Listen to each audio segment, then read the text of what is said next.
Cyuzuzo Beyonce cyangwa Beyonce Photography ni umwana wisanze ku isi yivukana wenyine. Ni umwana wakoze ibyo ashobora byose kugira ngo ubuzima bwe bubashe kugenda neza, ariko byaje gukunda.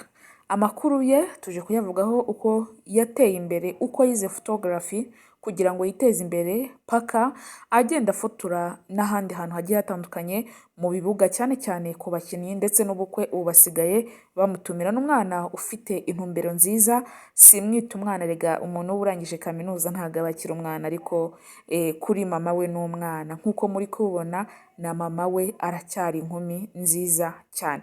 Uyu mwana yisanze ku isi yivukana, avuka ari umwe gusa, hari n'impamvu yasobanuye yuko avuka ari we gusa, ariko yakundaga kuvuga ngo nzaba iki paka ibyo yagezeho byose, yifuzaga byose abigezeho. Reka tubahe mu kiganiro cyacu cy'uyu munsi.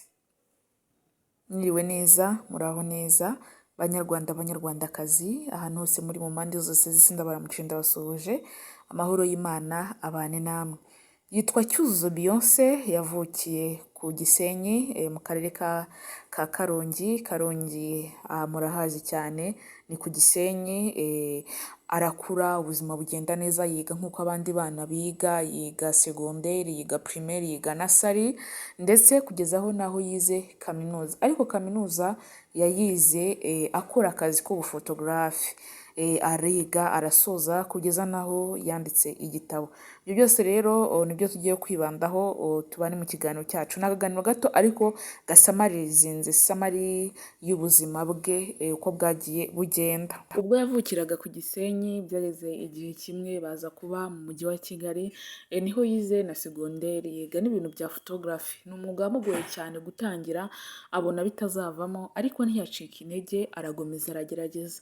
Byaramugoye cyane, biramutonda cyane, ariko yagigomeje agerageza, kuko buriya iyo utangiye ikintu ubona yuko ejo hazaza kizakubyarira umusaruro, urakomeza ugahatana paka kigeze ku ntego zawe. Yatangiye gufotora amafoto asanzwe nk'uko abantu wabafotora amafoto asanzwe, arafotora agera naho aza kwisanga mu kibuga kuri stade Amahoro cyangwa mu bindi birori byose bigiye bitandukanye.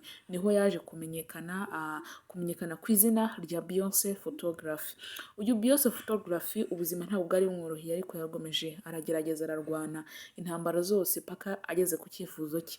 Ubu rero ni umukobwa w'umujejeta faranga, kuko ibyo yize, intege yaciwe ntabwo yabyitayeho, ahubwo we yagomeje areba imbere ikizamubyarira umusaruro. Ubu ni umusitari mu kigo cyacu cy'u Rwanda, abantu benshi baramuzi cyane bitewe n'umwuga akora, akazi akora abikunze. Ubwo yagiranaga ikiganiro kirambuye na MIE, yavuze ko yifuzaga gufotora Perezida wa Repubulika y'u Rwanda, ariko agezaho abigeraho kandi neza cyane.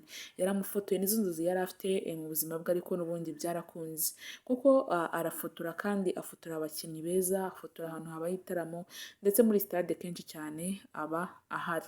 Rero murumva yuko umwuga ugutunze cyangwa akazi kagutunze ntukagasuzugure, anytime ushobora kukugendekera neza, kuko buriya uba uri kubagara, unufira, unavomera, byose birashoboka. Rero kumva abaguca intege, hoya we jya ureba imbere, urebe ikintu cyaguteza imbere paka ugeze ku cyifuzo cyawe cy'ubuzima bwawe bw'ejo hazaza.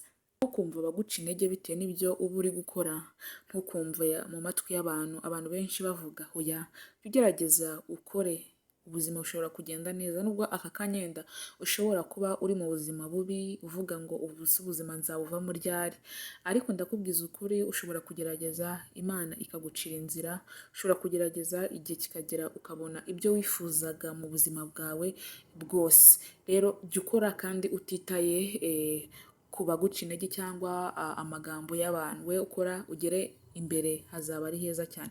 Cyuzuzo Beyonce ntabwo yari azi yuko inzozi ze zagera ku mamo, ariko zagezeho.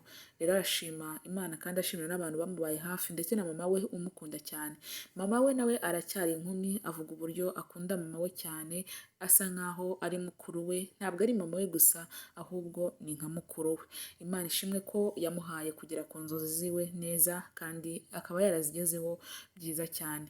Rero mureke mbifuriza umunsi mwiza ndetse na weekend weekend nziza abantu bose bagiye gutangira weekend.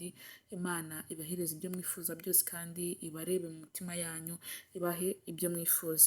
Igihe twari turi kubana murankunda cyane, ndabizi yuko muba munkunda. Amahoro y'Imana abane namwe, ndabakunda nanjye.